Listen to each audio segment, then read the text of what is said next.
7 নম্বর যে অঙ্কটা আছে সেখানে কি বলা আছে, এক ব্যক্তি ঘন্টায় 4 কিলোমিটার বেগে হেঁটে গুলিস্তান হতে গুলশান গেল। কিছুক্ষণ পর সেখান হতে ঘন্টায় 5 কিলোমিটার বেগে হেঁটে গুলিস্তান ফিরে আসলো। ফেরার পথে তার আধা ঘন্টা অর্থাৎ 30 মিনিট সময় কম লাগলো। গুলিস্তান হতে গুলশানের দূরত্ব কত? ধরি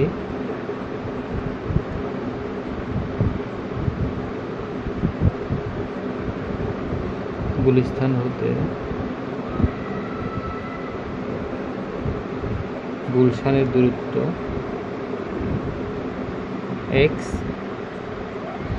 কিলোমিটার। তাহলে ওই ব্যক্তির 4 কিলোমিটার বেগে হেঁটে গুলিস্তান হতে গুলশানে যেতে সময় লাগে x/4 এবং গুলিস্তানে ফিরে আসতে সময় লাগে কতটুকু? x/5। প্রশ্ন মতে লিখতে পারি x/4 minus x/5 equal to কত? আধা ঘন্টা অর্থাৎ 30 মিনিট। ঠিক আছে, এটা লিখতে হবে।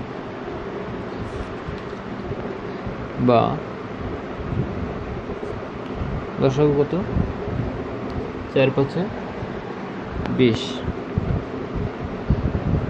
তাহলে 4×5 = 20, 5x minus 4x equal to half. বা x ইকুয়াল টু 20/2। সুতরাং x ইকুয়াল টু 10।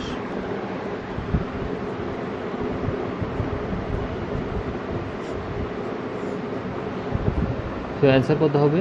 গুলিস্তান হতে গুলশানের দূরত্ব হচ্ছে 10 কিলোমিটার। এটা আমার অ্যান্সার।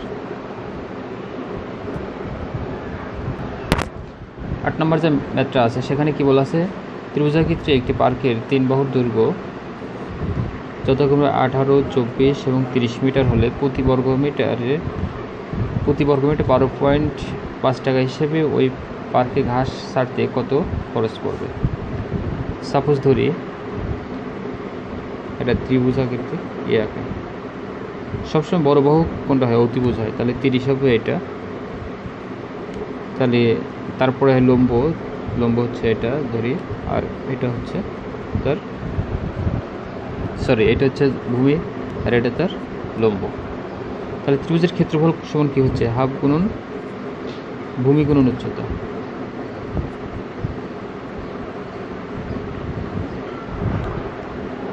তাহলে হাফ গুণন ভূমি কত? 24 ধরছে।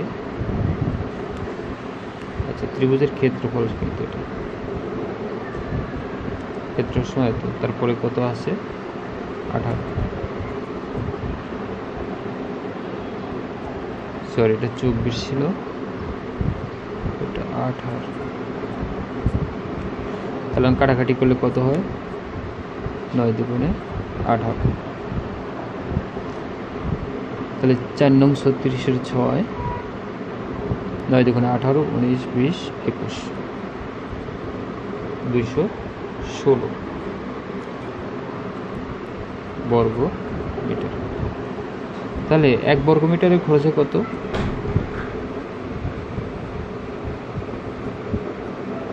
মিটারে খরচ 12.50 টাকা। সুতরাং 216 বর্গ মিটারে খরচ 12.50 গুণন 216 কত হয়? 2700 টাকা। অ্যান্সার আমার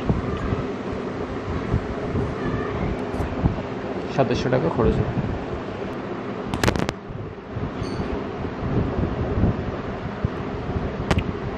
8 নম্বর যে অঙ্কটা আছে সেখানে কি বলা আছে, একটি পণ্যের নির্মাতা, পাইকারি ডিলার ও খুচরা বিক্রেতা প্রত্যেকে 20% লাভ করে। এর খুচরো বিক্রয় হলো 2160 টাকা হলে নির্মাণ ব্যয় কত? এখন এখানে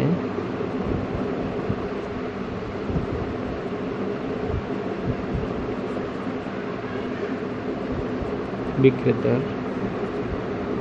20% লাভে বিক্রয় মূল্য কত? 100 প্লাস 20, 120 টাকা। ঠিক আছে,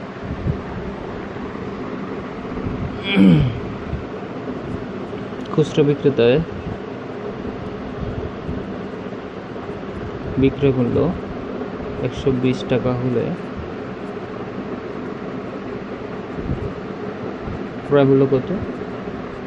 100 টাকা।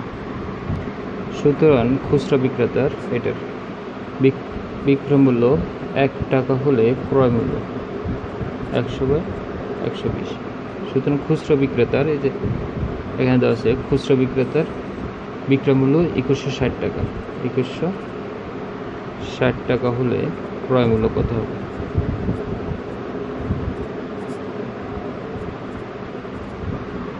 কত হয়? 1800 টাকা। আর এই 1800 টাকা কিন্তু হচ্ছে পাইকারি বিক্রেতা বিক্রয় মূল্য। এটা হচ্ছে কি? পাইকারি বিক্রেতার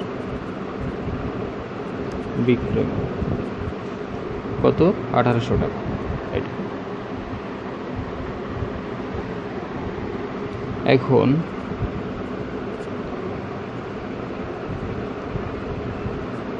পাইকারি বিক্রেতার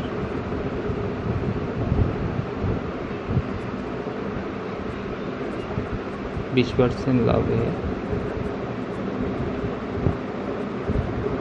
বিক্রয় মূল্য কত? 120 টাকা। সুতরাং পাইকারি বিক্রেতার বিক্রয় মূল্য 120 টাকা হলে ক্রয় মূল্য কত হবে? 100 টাকা। সুতরাং পাইকারি বিক্রেতার বিক্রয় মূল্য 1 টাকা হলে ক্রয় মূল্য কত হবে? 100/120 টাকা। সুতরাং পাইকারি বিক্রেতা বিক্রয় মূল্য কত হিসেবে বেরিয়েছে? 1800 টাকা হলে।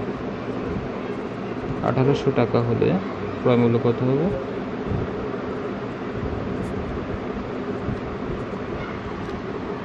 ভাগ করলে কত হয়? 1500 টাকা। ঠিক আছে, আর এটা কি? এটা কিন্তু হচ্ছে নির্মাণকারী বিক্রয় মূল্য। গাড়ির বিক্রয় মূল্য এটা। এখন নির্মাণকারী বিক্রয় মূল্য 20% লাভে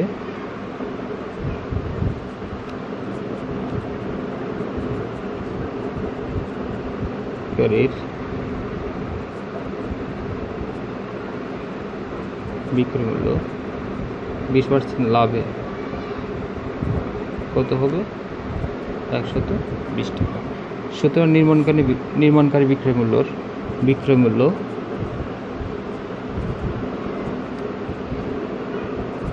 120 টাকা হলে নির্মাণ ব্যয় কত?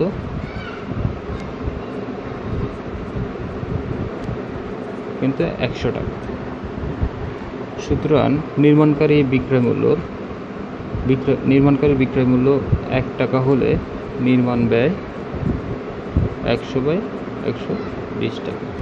সুতরাং নির্মাণকারী বিক্রয় মূল্য কত বের হয়েছে? 1500 টাকা হলে নির্মাণ ব্যয় 100 × 1500 120। যদি কাটাকাটি করি কত হয়? 1250 টাকা। এটাই বানিয়েছে 1250 টাকা নির্মাণ ব্যয়। ঠিক আছে, আশা করি বুঝতে পারছেন। কোশ্চেনটা আবার দেখুন।